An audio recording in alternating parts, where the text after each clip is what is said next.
Anh đi uống cà phê ôm. Ôm trong vợ nè, tôi thì xong ôm đi, ông hỏi gà tối ngày của phê ôm.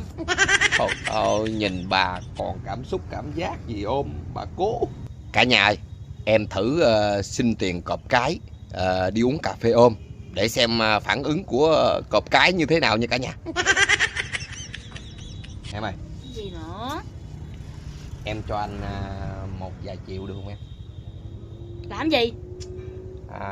Anh đi uống cà phê ôm. Ôm trong vợ nè, tôi thì xong ôm đi, ông hỏi gà tối ngày của phê ôm. Trời ơi, nhìn bà còn cảm xúc cảm giác gì ôm, bà cố. Đi cho tôi một vài triệu thôi. 1.000 không có, cho 1 vài triệu. Thì tôi nghĩ tôi vô phước thiệt chứ. Hồi đó giờ làm lương đưa bà hết trơn rồi. Bây giờ xin một vài triệu đi uống bia ôm bà không cho là sao? 1 xu không có. Sao vậy? Cho tôi ngủ nha.